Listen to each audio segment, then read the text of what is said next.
Mesdames et messieurs, bonsoir, ravi de vous retrouver. Bienvenue dans cette édition de 22 heures. Tout de suite, voici les titres qui vous seront développés.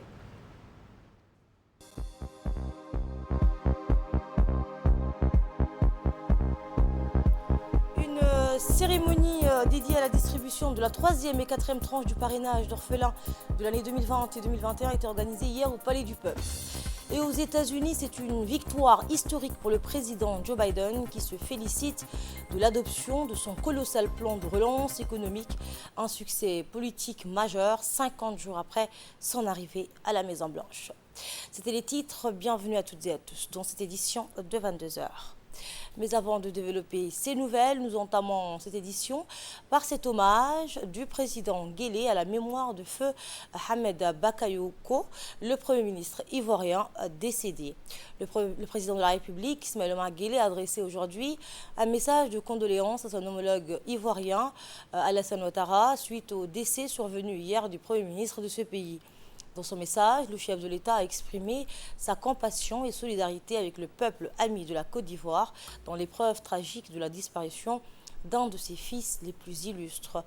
Hamed Bakayoko restera longtemps gravé dans la mémoire de ses compatriotes pour son professionnalisme politique et sa capacité à parrainer les consensus, a estimé le chef de l'État. Décédé hier en Allemagne des suites d'une longue maladie, feu Hamed Bakayoko, 56 ans, était à la tête de la primature ivoirienne depuis 8 mois. Dans l'actualité également, sous la houlette du ministre des Affaires musulmanes, de la Culture et des Biens Warf, Momen Hassan Barre, le Diwan al-Zakat a organisé hier au Palais du Peuple une cérémonie dédiée à la distribution de la troisième et quatrième tranche du parrainage d'orphelins de l'année 2020-2021. Cette cérémonie a vu la participation de la ministre des Affaires sociales et de la Solidarité, Mona Ousmane Aden, la ministre de la Femme et de la Famille, Moumena Ahmed Hassan, ainsi que du président du conseil d'administration de la Douane, Cheikh Abdul Basset Ahmed Al-Zoularki. Le directeur général de la Diwan, Suleiman Hussein Moussa, et des représentants des principaux parrains. Au cours de cet événement, les enfants orphelins issus de différents quartiers de la capitale et de la commune de Balbala, qui comptait 1159 orphelins, ont reçu un montant de 30 000 francs par enfant, rappelant que le Diwan de la Zakat distribuera ses échéances aux 361 orphelins des régions de l'intérieur dans les semaines à venir. Rappelons que le président de la République a initié en 2007 le programme de parrainage d'orphelins afin d'améliorer les conditions de vie de ce segment considéré donc comme les plus vulnérables de la société. Le directeur général de la fondation Diwan al-Zakat, Suleiman Hussein Moussa, a souhaité la bienvenue aux participants de la cérémonie de distribution des troisième et quatrième tranches du parrainage d'orphelins de l'année 2020-2021 en exprimant ses remerciements et sa reconnaissance au président de la République, Ismaël Omar Guelleh, fondateur du programme de parrainage d'orphelins.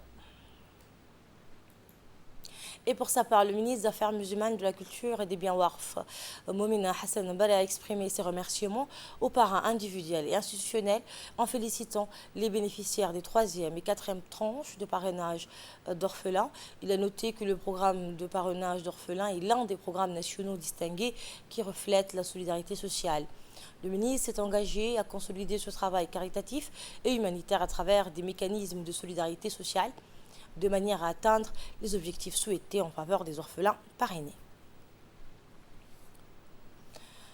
Tout autre chose, le président de l'annexe du RPP du quartier 5 a organisé hier dans l'après-midi à l'annexe du RPP du quartier 5 une journée de sensibilisation pour le retrait des cartes électeurs afin de procéder à un droit civique et fondamental, celui de voter pour leur candidat au choix.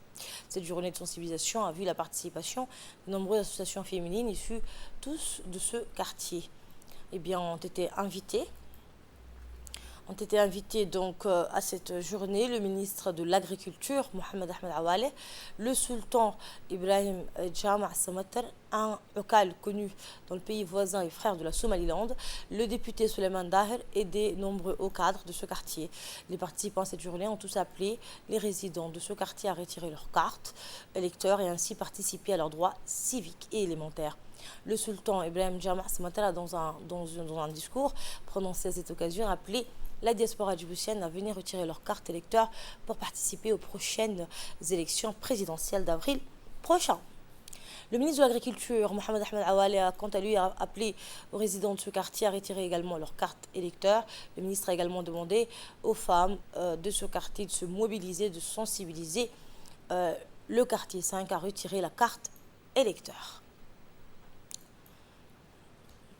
Dans le reste de l'actualité, à l'instar du reste du pays, les opérations de distribution et retrait des cartes électorales se poursuivent dans la région d'Arta. Ce matin, le président de la CENI, Farah Abdoulaye Wali, s'est déplacé en compagnie de son équipe à Arta, puis dans la localité de Ouéa. Élément de réponse dans cette séquence.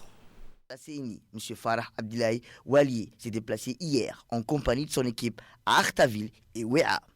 À leur arrivée, la délégation conduite par le président de la CENI s'est rendue en premier lieu au conseil régional d'Arta, où le bureau de la CENI de la région abrite. Ensuite, le président de la CENI a visité les locaux de la CENI, où il a reçu des explications du vice-président de la CENI d'Arta. Dans la foulée, la délégation se sont rendues à la préfecture de la région, où l'attendait le préfet Mohamed Cheikhou Hassan. Après l'accueil chaleureux du préfet, la délégation a visité les différents bureaux de distribution des cartes électorales, contrôlé les tableaux des listes des électeurs par bureau de vote et afin de suivre de près le déroulement de la procédure de distribution et retrait des cartes électorales. Après Artaville, la délégation de CENI et le préfet d'Arta, M. Mohamed Cheikhou Hassan, s'est rendu également en fin de matinée à Ouéa pour voir de visu le déroulement des opérations de distribution des cartes électorales. Rappelons que selon le ministère de l'Intérieur, les cartes électorales sont disponibles depuis le jeudi 25 février 2021. La CENI a pour mission de superviser et de contrôler avec impartialité le déroulement des opérations électorales avant, pendant et après l'élection présidentielle prévue en avril 2021. Autre nouvelle, une cérémonie de signature de contrat d'engagement entre les personnes ressources recrutées sur concours au profit des 5 conseils régionaux et Expertise France, agence d'exécution du programme d'appui à la décentralisation, s'est tenue au département donc, de la décentralisation. C'était hier. La suite dans cette séquence. La salle de conférence du ministère chargé de la décentralisation a abrité hier, mercredi 10 mars, une cérémonie de signature de contrats d'engagement entre les personnes ressources recrutées sur concours au profit des 5 conseils régionaux et Expertise France, agence d'exécution du programme d'appui à la décentralisation et aux initiatives locales ADIL, financées par l'Union européenne. L'événement a été placé sous les auspices du ministère chargé de la décentralisation, Hamadou Mohamed Aramis. Il a vu la présence aux côtés de ce dernier, outre du staff de son cabinet et des intéressés, des présidents des conseils régionaux et de leurs secrétaires généraux, ainsi que de l'équipe d'Expertise France. Ce sont en tout une dizaine de personnes ressources techniques, à raison de 2 par chaque conseil régional, composés d'un ingénieur en génie civil, d'un assistant comptable et, dans un cas, d'une chargée de communication, à avoir signé leur contrat d'engagement à cette occasion. Dans une brève introduction, le ministre Hamadou Mohamed Aramis a tout d'abord souhaité aux nouvelles recrues la bienvenue dans la famille de la décentralisation. Il a rappelé que l'événement qui les réunit s'inscrit dans le cadre du renforcement des capacités des collectivités territoriales prévues par la feuille de route de la mise en œuvre de la politique de décentralisation dont l'exécution échoit au département qu'il a l'honneur de diriger. Le ministre Aramis a précisé également qu'il s'agissait en la circonstance de pourvoir les régions en personnes ressources essentielles au niveau administratif, financier et technique. Aussi, il a ajouté de vive voix que les conseils régionaux, avec l'opérationnalisation de leur mission, verront le renforcement de leurs capacités, d'une part en gestion financière et comptable, et d'autre part en matière de définition et de proposition des projets d'investissement, et ce conformément aux plans de développement régionaux et aux programmations annuelles. Le ministre Aramis a insisté auprès des jeunes cadres sur la particularité de leurs fonctions dans le cadre d'une administration territoriale naissante. Il leur a demandé de faire preuve de patience, de persévérance et d'esprit d'équipe dans l'accomplissement de leur mission, mais également de sens de responsabilité élevée, ainsi que d'avoir une vision, celle d'être au service des communautés et avec les communautés pleinement impliquées dans leur propre développement. L'Agence nationale des personnes handicapées a organisé la cérémonie de remise de certificats aux jeunes sourds, muets ou malentendants au centre de formation du service social de l'Église protestante évangélique de Djibouti. objectif, permettre d'améliorer leurs compétences professionnelles pour travailler dans le milieu du travail. Dans son discours, le directeur général de l'agence a exprimé sa joie et son enthousiasme pour cette journée si importante pour lui et les jeunes ayant bénéficié de la formation ainsi que leurs parents. Par la même occasion, il a adressé ses remerciements à l'église protestante évangélique de Djibouti qui a formé les jeunes malentendants, qui a formé donc ces jeunes malentendants, mais aussi à l'ambassade du Japon pour l'équipement de la salle de formation. D'autre part, le pasteur de l'église protestante évangélique de Djibouti a témoigné de l'assiduité et la détermination des jeunes durant leur formation. Il les a encouragés à aller de l'avant. Était présent à cette cérémonie le directeur général de l'Agence nationale des personnes handicapées, le responsable de la formation du service social de l'église protestante évangélique de Djibouti, le représentant de l'ambassade du Japon, le président de la Commission nationale de droits de l'homme que je propose d'écouter. Un honneur et un grand plaisir de participer à cette cérémonie de remise des diplômes au profit de jeunes sourds-muets. C'est une action fort louable que l'Église protestante, en collaboration avec l'ANPH, a effectuée au profit de ces jeunes. Parce que j'en suis sûr que cette formation va contribuer à leur insertion et lutter contre toute stigmatisation dont ils font plus ou moins en raison de leur handicap dont ils font l'objet. J'encourage, en tant que Commission nationale des droits de l'homme, à ce que ce genre d'action se poursuive dans l'avenir. Nous avons un protocole d'accord avec l'ANPH en ce sens et nous contribuons aux côtés de l'Agence nationale des personnes handicapées à lutter contre toutes les stigmatisations des personnes vivant avec un handicap, quel que soit leur handicap. Et encore, je vous remercie de m'avoir invité à cette cérémonie et souhaite succès à ces jeunes dans leur intégration dans le milieu professionnel. Dans l'actualité également, dans le cadre des activités sociales, le colonel Waes Omar Bagore, commandant de la garde-côte, a accueilli hier dans la direction générale de la garde-côte une trentaine d'enfants pensionnaires du Centre pour la protection des enfants afin d'organiser conjointement avec Mme Zemzem Abdi Ahmed, la directrice générale du Centre pour la protection des enfants, une sortie en mer à la précieuse île Moucha en toute sécurité.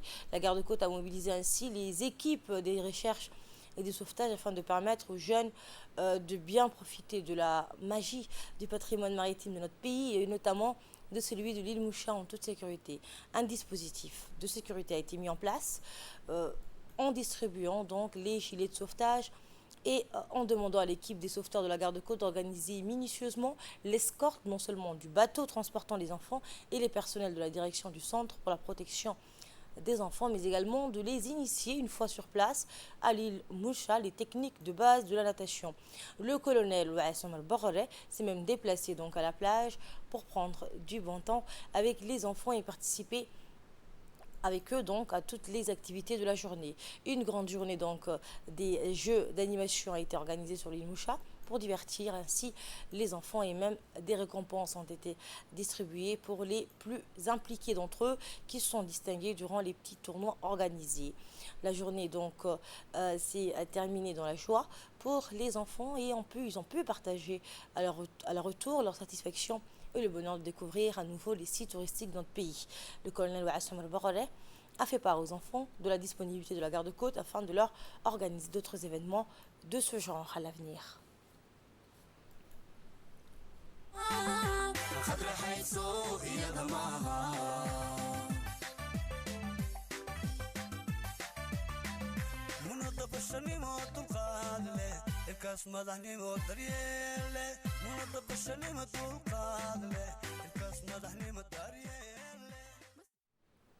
Et je vous emmène en Turquie cette fois où la délégation du ministère de l'économie se trouve dans ce pays et continue ses différentes rencontres. Hier, le directeur général du Fonds de garantie a conduit plusieurs réunions avec le Fonds de garantie turc. En effet, il s'agit des premières négociations en vue d'une future collaboration avec ces institutions dotées d'une expérience pratiquement d'une trentaine d'années. Il est à noter que le Fonds de garantie turc a depuis sa création mis en place une vingtaine de produits, dont un produit dédié spécifiquement aux femmes avec une garantie de 80%, un taux préférentiel et une durée plus importante avec un différé pouvant aller jusqu'à 24 mois. Ont été négociées une future collaboration, sachant que le Fonds de garantie de Turquie dispose d'une expérience d'une trentaine d'années. Il est important de rappeler que notre fonds de garantie a été créé à l'initiative du président et il dispose aujourd'hui d'un moyen d'action qui a été multiplié pratiquement par 6 depuis ma prise. Le Conseil national de la société civile djiboutienne, présidé par M. Mohamed Abdi Guedi, a organisé hier au Stade Goulet, en collaboration avec la commune de Bel'as, une réunion de sensibilisation entre la direction de la campagne présidentielle du 9 avril et les élus locaux, les conseils de quartier et les leaders des réseaux associatifs de la commune de Bel'as. En préparant cette réunion, cette rencontre, le directeur national de la campagne Ahmed Ali Barre et son adjoint, Dr Jama Mahmoud Hassan, le président de la commission de sensibilisation, Issa Khair Rable, la maire de la ville de Djibouti, Fatma Awale, le président de la commune de Bel'as, Mohamed Ali, et le président de la société civile. La rencontre qui s'inscrivait dans les préparatifs, dans le cadre des préparatifs de l'échéance électorale du 9 avril prochain, avait pour objectif, entre autres, de rappeler et conscientiser les élus locaux, les conseils de quartier et les leaders des réseaux associatifs sur l'importance du rendez-vous démocratique du 9 avril prochain et la nécessité de mener un travail de sensibilisation de proximité dans les différents quartiers pour que les électeurs puissent retirer leur carte d'électeur et par conséquent s'acquitter de leurs droits civiques. Le Lions Club, en étroite collaboration avec le ministère de la Santé, avec le soutien de la mairie ainsi que le secrétariat d'État à la jeunesse et au sport, a tenu au Centre de développement communautaire du quartier 7 une conférence de sensibilisation sur les cancers féminins. En premier lieu, Mme Makko Mohamed du Centre de santé maternelle Al-Husseina a parlé des différents cancers féminins, celui des seins, mais aussi celui du col de l'utérus qui touche de nombreuses femmes. La présidente du Lions Club, Hibo Mahmoud, qui a pris la parole, a rappelé l'importance de cette sensibilisation. C'est une occasion, a-t-elle indiqué, de se rassembler et d'apporter un maximum d'informations contre ces maladies qui sévissent un bon nombre de femmes âgées de 50 à 74 ans. Il nous faut, a-t-elle déclaré, progresser collectivement dans nos réflexions des actions mises en œuvre sur des sujets majeurs. Et au terme de cette journée de prévention, des cancers du sein et du col de l'utérus et des dépistages gratuitement ont été évoqués. Et cela faisait maintenant plus d'un mois que les enquêteurs de la brigade des quartiers 6 et 7 ont été mis au courant de l'existence d'un réseau de falsification des documents administratifs et officiels qui s'était installé dans le quartier d'Ambouli. En effet, il s'agit d'un véritable marché occulte des diplômes, des attestations de stage et des documents administratifs qui sont livrés à la demande moyennant des certaines sommes d'argent.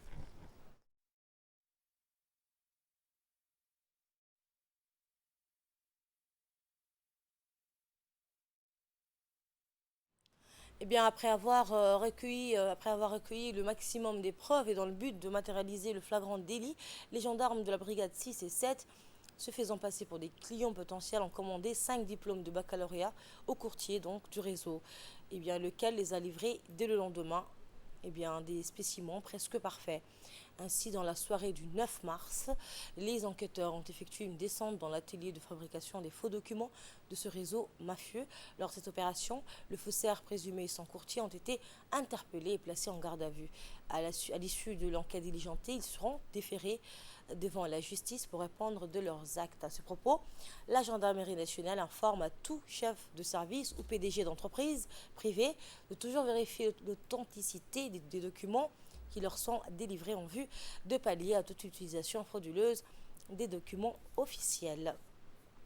Je vous le disais en titre, aux États-Unis, c'est une victoire historique pour le président Joe Biden qui se félicite de l'adoption de son colossal plan de relance économique, un succès politique majeur. 50 jours après son arrivée à la Maison-Blanche, le montant de ce plan est vertigineux. 1 milliard 900 000 de dollars, eh bien, l'équivalent du PIB d'un pays comme l'Italie, Joe Biden doit s'adresser aux Américains donc ce soir mais pour les républicains donc c'est du gaspillage, c'est ce qu'a expliqué le sénateur républicain Mitch McConnell. Et c'est ainsi que prend fin cette édition. Merci à vous de l'avoir suivi. Très bonne suite de programme sur Télé Djibouti.